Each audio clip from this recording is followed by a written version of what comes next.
2045க்குள் அவங்களுடைய இலக்கு என்ன அப்படின்றத இப்ப நான் உங்ககிட்ட வந்து ஷேர் பண்ணிக்க போறேன். பின்தங்கிய கிராமங்கள்ல இருந்து 100 IAS ஆபீசர்ஸ் வந்து 2045க்குள்ள உருவாக்கணும் அப்படின்ற ஒரு குறிக்கோளோட T2W ஸ்டடி டீம் வந்து டிராவல் பண்ணிட்டு இருக்காங்க.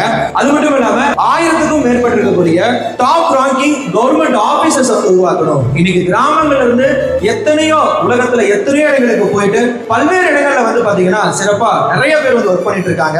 சோ அந்த மாதிரி இருக்கக்கூடிய பர்சன்ஸ் முக்கியமா வந்து கவர்மெண்ட் பேஸ் பண்ணி இருக்கக்கூடிய டாப் ரேங்கிங் கவர்மெண்ட் ஆபீசர்ஸ் வந்து உருவாக்கணும் கிராமத்துல இருந்து அப்படின்றத வந்து இலக்கா வச்சிருக்காங்க. 100 சக்சஸ்ஃபுல் யங் என்டர்பிரனர்ஸ் வந்து உருவாக்கணும், அதாவது தொழில் முனைவர்களை வந்து உருவாக்கணும் அப்படின்றது மிகப்பெரிய ஒரு இலக்கா வச்சிருக்காங்க.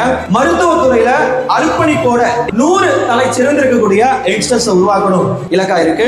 இங்க இருக்கக்கூடிய யூனிவர்சிட்டிஸ், காலேஜ்ல இருக்கக்கூடிய பொலிட்டிக்கல் இருக்கக்கூடிய பர்சன்ஸ், சொசைட்டி, முக்கியமா இன்னைக்கு வந்திருக்கக்கூடிய ஆடியன்ஸ், ஸ்டூடெண்ட்ஸ், பேரண்ட்ஸ் எல்லாமே சப்போர்ட் பண்ணீங்க அப்படின்னா இந்த 2045ல இவ்வளவு மிகப்பெரிய இலக்கோட போயிட்டு இருக்கக்கூடிய T2W ஸ்டடி உங்களுடைய சப்போர்ட் இருந்துச்சு அப்படின்னா 2035க்குள்ளேயே அந்த இலக்கை வந்து அடைய முடியும். எல்லாருமே தொடர்ந்து உங்களுடைய சப்போர்ட்டை கொடுங்க. நன்றி.